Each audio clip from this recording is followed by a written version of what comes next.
Alright me guys, Budger in Awunya, and welcome back to Mick's 4-wheel drive touring and back to the Getting Out There series. In episode 5 today we're going to discuss picking your gear.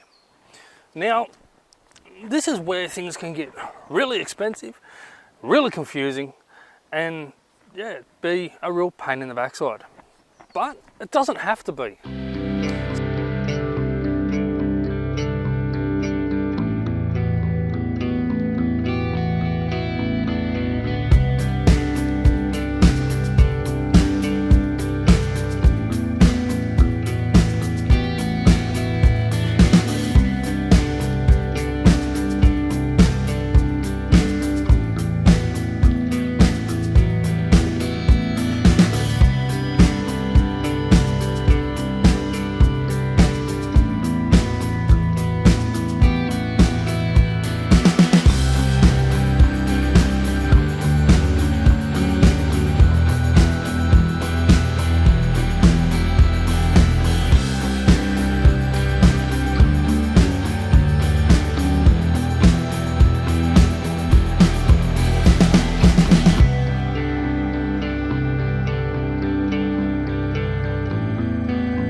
See, for a lot of people, they want to go the top of the line gear, you know, buy all these brand names and stuff like that. But brand names don't always mean they're better.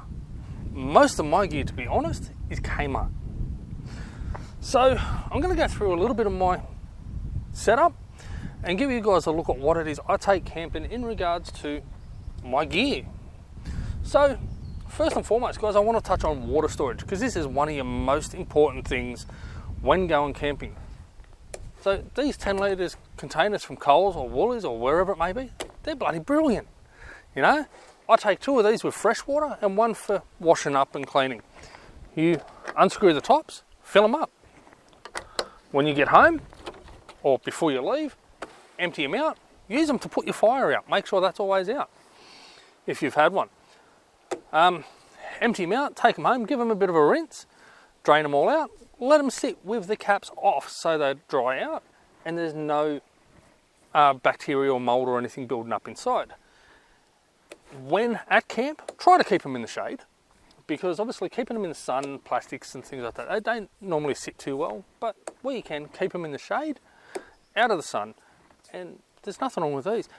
A lot of people buy these when they go camping on, and I often see them dumped at garbage bins in campgrounds. A lot of people will buy these and they leave them sitting next to the garbage bins or at their camp. In fact, 2 of the ones I've got in my car for drinking water, or 2 of the ones I have in my collection, have actually come from the garbage bins just down the bottom here. I know, it sounds disgusting, doesn't it? But you take them home, you give them a real good scrub out, and there's nothing wrong with them. Hot water and a bit of detergent, guys. So rather than throwing them out, take them home, clean them out, refill them. It's less plastic in landfill that way, and it saves you money on having to buy additional water storage. Some people are just sooks and want the spring water, but come on, tap water, it's the same bloody thing. There's your water storage.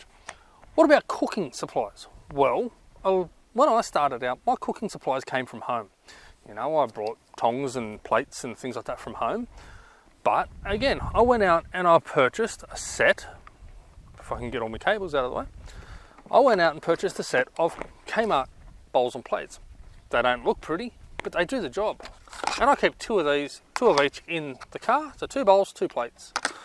And for me solo, that does me just fine.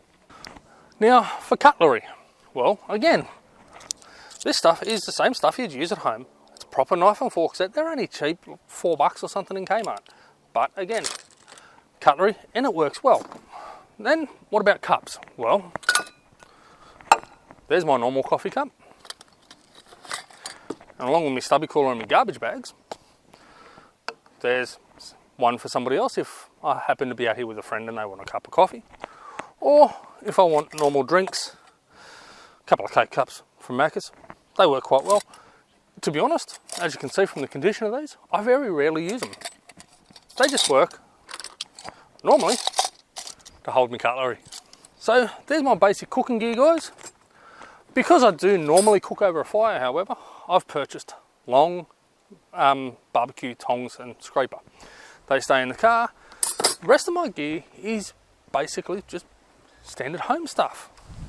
Now, when it comes to cleaning, well, I keep a little bag for personal hygiene. In there I've got a face washer, I've got some body wash, brush, toothpaste, all that sort of stuff. And if I need a wash, I've got a plastic tub in the car, which I normally keep a bit of extra stuff in. If I need a wash, I'll just put some warm water and some body wash in that and just wipe myself down with a face washer. You know, it's better than stinking all day. So that's cleaning in that sense. And then I keep a cheap, small dishwashing liquid in there. And again, I use that same tub, different water obviously, but that same tub, and I can do my dishes with that. So there's my personal hygiene, and there's keeping me cooking gear and stuff like that clean. Pots and pans. Look, I have a hot plate that I like to use over the fire. I really enjoy cooking over coals. I'd much rather do that than gas, but I do keep a couple of saucepans and a frying pan in here, and I've got a standard basic gas cooker, again from Kmart, 25 bucks or something, and it uses the dodgy butane cans. A lot of people say that these are useless, that they're no good in cold conditions, and I agree. In cold conditions, this particular one is almost empty. In cold conditions, this won't work whatsoever. A full can will, but once it gets down to about halfway, the cold conditions will stop the gas from wanting to release, and you basically run out a bit early. The reason I've got this one in here, and I've got another one here that's almost empty as well, is because in warmer conditions, I've still got plenty of gas. I've got enough gas in these to make another coffee out of each, to boil the jugs. So they come in real handy. Now, we've got through that stuff. Let me sit back down. Oh, so I'm not stretching over the top of the table. Food storage. Look, in all honesty, all my dry foods normally stay in the car, and they live in the plastic bag that I get when I buy them from Coles or wherever I might happen to buy them from. So food storage, dry stuff just stays in the car for most of the time. I know a lot of it says store in a cool, dry place. Well, the car's dry, might not be overly cool though. But you know, for a couple of days, it's fine. If it needs to be refrigerated or kept cold, you've always got the option of an esky.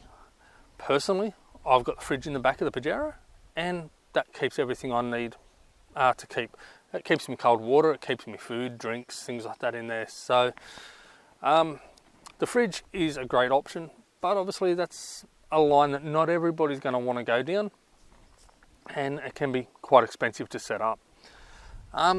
So a basic esky with some ice, that will work just fine to keep you cold foods for a number of days. I have two small eskies at home, which you can see in the photos above, and you know, one of those normally does me for a good weekend, 2 bags of ice into it, and that will last me. They're only cheap eskies. Again, they're Kmart products. So the thoughts that you've got to buy brand name, you've got to go to 4-Wheel Drive Supercenter or BCF or wherever it might be and buy Ridge Rider or bloody Kings or whatever brand it might be, is total and utter bollocks. You know, this cheap stuff from Kmart probably cost me about 10-12 bucks, and I've had this for a number of years now, and there's nothing wrong with it. It does me well. I have, however, recently started collecting those plate sets, the picnic sets from Coles that you get as an additional thing with your flybys. So I should actually, hopefully soon, have a set to go in the car here.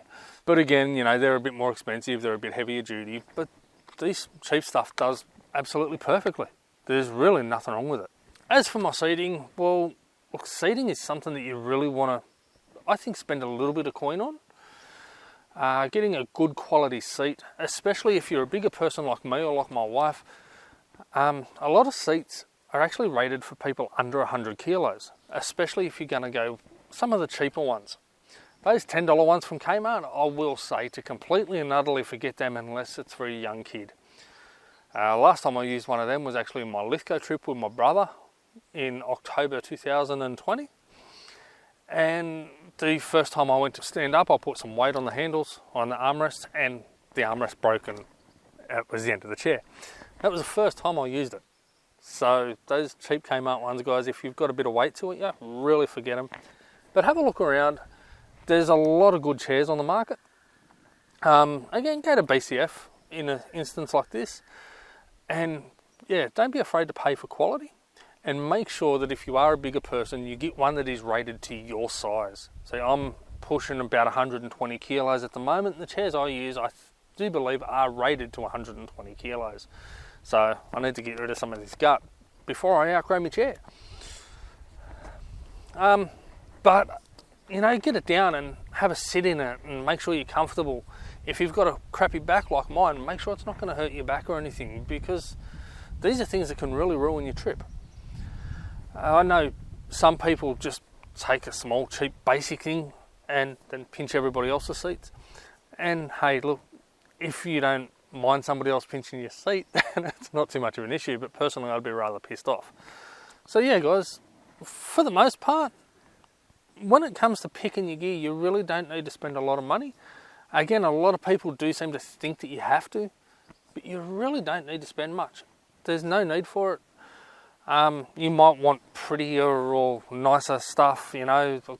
These are pretty boring looking, pretty ugly, but they do the job just fine. So yeah, when it comes to picking your gear, when you're getting out and starting to explore, go camping, or even if you're just doing trips and staying in motels, hotels and that, you know, you've got your basic hygiene kit. Something I'll always recommend if you're travelling around is throw a couple of rolls of dunny paper in your car too, because who knows where you might need to pull up at a rest stop or something, there might not be any, or who really likes that horrible one-ply paper sheet square thing? They're friggin' horrible. So throw a couple of rolls of dunny paper in your car too if you're going to start travelling around a bit. But otherwise, look, when it comes to gear, cheap, basic stuff from Kmart and Big W and places like that, it works just as good as basically any other brand. The single cooker I've got in here I've had for probably about 5 years now, and it hasn't let me down.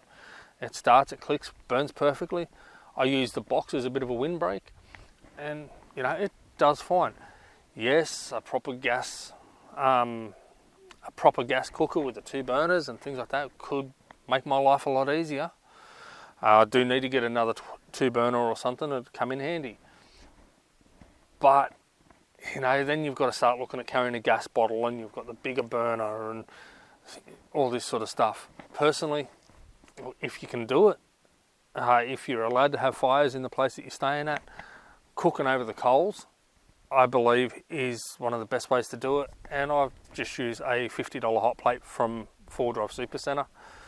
I don't like promoting particular brands like 4-Wheel Drive Supercenter or Kings, but you know, at the end of the day, cheap gear is what I'm trying to put across here, and the cheap gear works just fine. So, alright guys, so I'm going to cut it there. If you haven't already, remember to subscribe, remember to hit that bell, leave me a like if you're enjoying these videos. If you haven't watched the rest of this series, guys, there's a link to the playlist down below, so jump over and check that out, and go back through and watch the rest of them. So, alright guys, take care, peace, and as always, I'll see you on the tracks. Yano.